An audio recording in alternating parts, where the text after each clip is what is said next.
Hey, what is up guys? So we are going to be doing a deck profile for the Reaper of Prophecy Turbo deck, which is kind of a new spellbook deck that actually is pretty fast, and it doesn't even need Spellbook of Judgment. So let's go ahead and jump right into the deck profile. I'll explain some of the choices as we go along. If you kind of want to see how the deck works, there'll be a video link down below in the description box. It's just a very fast deck. What it does basically is it abuses this card over here, Prophecy Destroy, as well as getting out a Reaper of Prophecy to put a huge amount of damage or potentially, stunning your opponent on board. So let's go ahead and jump right into it. So first off, one High Priestess of Prophecy. She's a really good card, but the point of this deck is not a High Priestess spellbook deck. The point of this deck is actually a Reaper, Turbo, and Prophecy Destroyer deck. So she's pretty good, don't get me wrong. It's just that, I think one is sufficient because you're going to be sending a lot of stuff to the graveyard as quickly as possible. But, her at one is pretty awesome. Next up, 2 Prophecy Destroyer. This card's pretty awesome because all you need to do is banish 3 spellbook cards. It's pretty easy to get spellbook cards in the graveyard because, one spellbook leads into another spellbook, which leads into another spellbook. Also, this card is pretty helpful to recycle cards as well as getting that free extra draw per turn. But this card is pretty awesome because he can keep on coming back. He's kind of like the elemental dragon of the prophecies. He just keeps on coming back by just banishing the cards.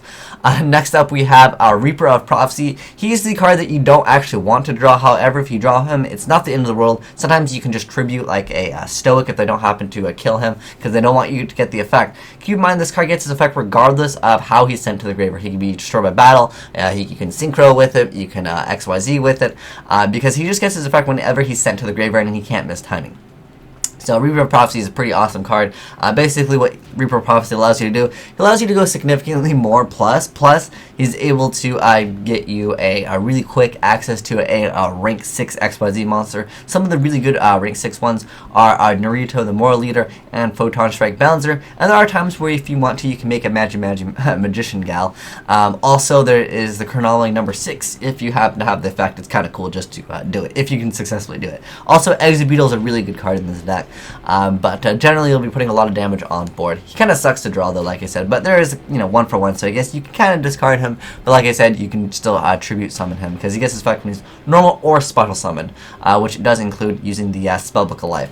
Next up, 3 Fool of Prophecy. This is the card that you actually want to have as quickly as possible, so you basically, generally in spellbooks you go secrets into the master, into search out for the effect of secrets again, to search out for whatever you really need, and then Fool of Prophecy is kind of like the, I guess you can call him like the Armageddon Knight of the spellbooks. Basically, he sends a spellbook card from your deck to the graveyard, and what's kind of cool is sometimes you can send the card to the graveyard and then you can banish it.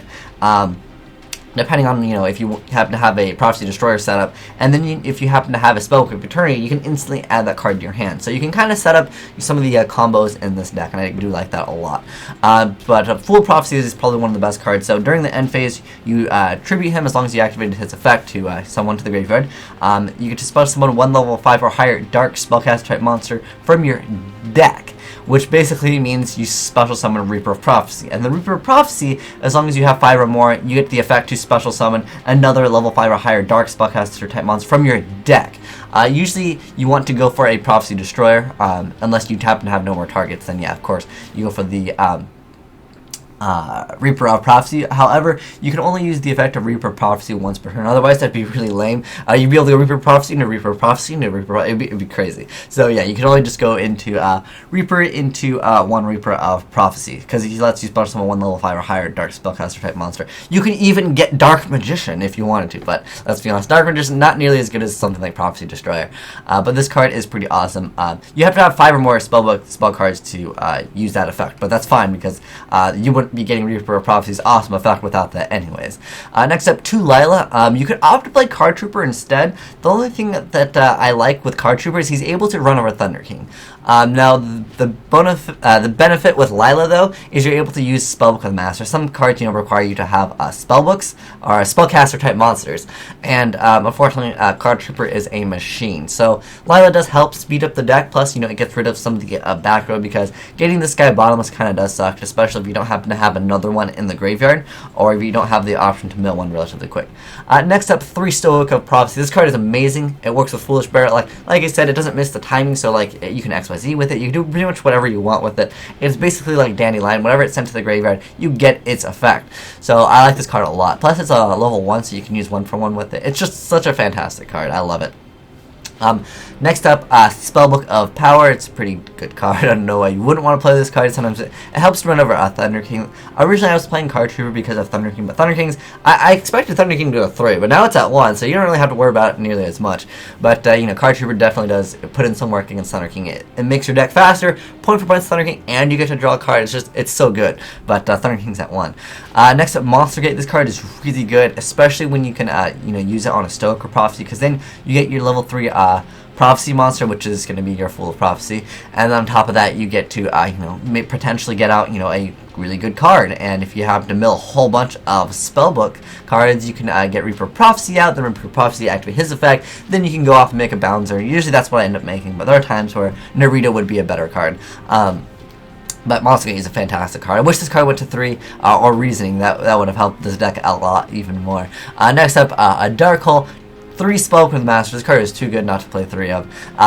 Double Reasoning. This card is actually kind of better than Monster Gate because you don't actually have to have a monster. But Monster Gate works really well with Stoic or Prophecy, but Reasoning is an awesome card too. The only thing that sucks to Reasoning into is Stoic or Prophecy, because then you're like, oh shoot, now I have to wait till this dies to search out this, and the deck is a lot slower. But if you hit any one of these monsters, it is much better. Next up, Spellbook Eternity. I feel like 1 is all you need. I mean, you basically activate it, and on the next turn you recycle it with Spellbook Tower. Anyways, 1 Foolish Burrow, you send this to the grave, or if you want to, there are times where sending this to the grave, or sending this to the grave can be better because you might have Spellbook of Life to get back this, or if you happen to have the Spellbooks to banish, you can just go for that. Next up, triple Spellbook of Secrets, pretty self-explanatory. It searches for everything, right? And we needed to ban Stratos because, searching is too good, but they can have all the searching they want in this. Plus they have triple Master too. Next up, we have double Mystical Space Typhoon. I think double Mystical Space Typhoon is pretty good in this because you have Lilas to destroy backroom, you have double Spellbook of Wisdom to, really prevent yourself from getting, destroyed by Bottomless Trap Holes. Next up, double Spellbook of Fate. I think this is one of their best cards, really. This card's awesome. Next up, Spellbook of Life. Pretty decent card as well. The only thing I don't like about it is you do have to banish a spellcaster type monster. There's not really that many monsters that you can actually afford to banish. Basically what it comes down to is you're going to be banishing the Stoic Prophecy. Basically you don't want to banish these two because Book of Life is still a card.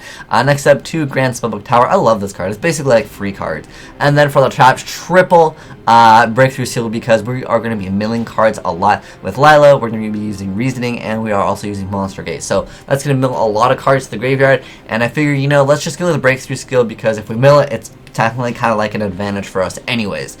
So let's go over the side deck. This is a card that you might be not familiar with. This is Narita, the Moral Leader. So he requires 2 level 6 spellcaster type monsters, and once recurring during either player's turn, when your opponent activates a spell or trap card, you can detach 1 material from this card and negate the activation, and if you do, destroy it. So basically he's a 2700 that destroys like a Xian, I guess you could say, which is pretty awesome, although you do have to detach, so it won't be that lingering effect of Xian.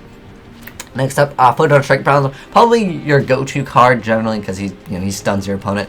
And then we have number 6 for Anomaly Atlantis. This card's really awesome because it just has your opponent's life. It's kind of just there for troll purposes, but it is okay. Next up, number 72, Line Monster Chariot. So you detach 2 materials from this card, target 1 set spell and trap, and 1 face of monster your opponent controls.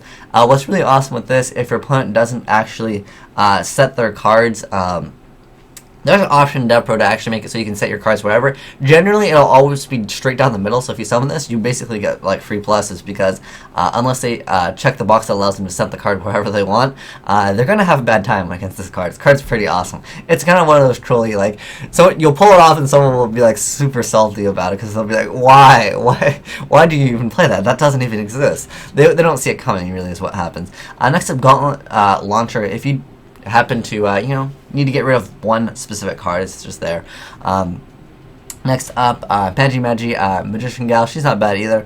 Exit Beetle is pretty awesome, though. I like this card a lot. And then we have some of the more generic ones that you'll be familiar with. Also, do want to mention Slacker Magician is pretty awesome because if you get it out with Stoic or Prophecy still gets his effect. Like I said, however he's sent to the graveyard, he gets his effect, which is awesome.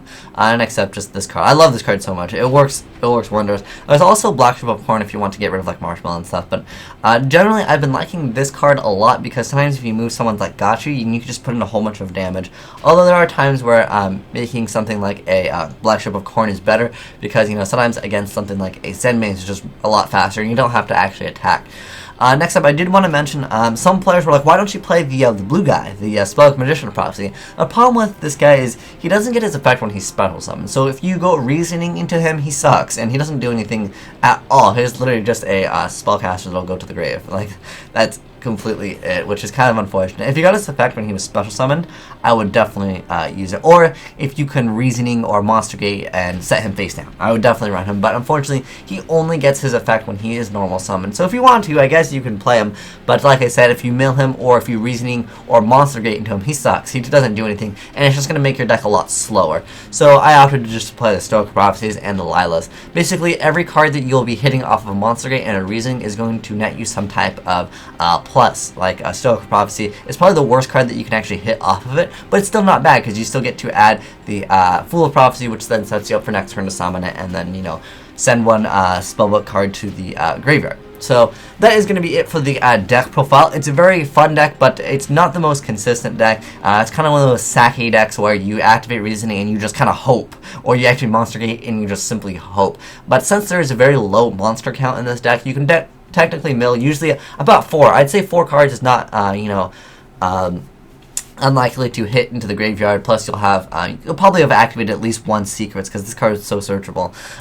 Or you activate secrets or your other card to just get 1 spellbook card in the grave, and then generally you'll be able to get off the effective Reaper Prophecy and then net significant field advantage as well as card advantage, kind of, because remember, with 4 or more, he gets to add a spellbook card from your deck to your hand as well. So he's a really good card is what it comes down to, and he makes spellbooks much faster, even though they lost one of the most insane cards in the game, Spellbook of Judgment. But I'm glad that card is gone. That card was like really, really OP. But anyways, if you guys have any suggestions for this deck, I might want to revisit in the future, but I've done a lot of playtesting, and what usually ends up happening, if I dirty someone with reasoning, they end up quitting, and I don't blame them, because it's basically like sacking someone. It's basically like getting out a first turn Judgment Dragon, because getting a bunch of cards into the grave, then getting out a Reaper Prophecy, then getting a Prophecy Destroyer, it's just like there's too much advantage. And on top of that, if anything happens, you can detach. I usually end up detaching the Prophecy Destroyer depending on what I make. And then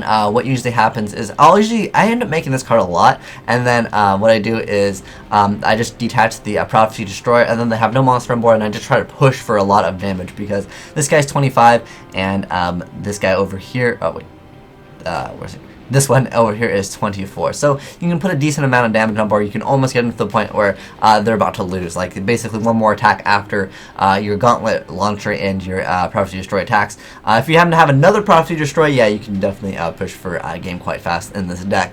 But if you guys have any suggestions for this deck, let me know and I might revisit it in the future. But thanks for watching, guys. AgeNice signing out.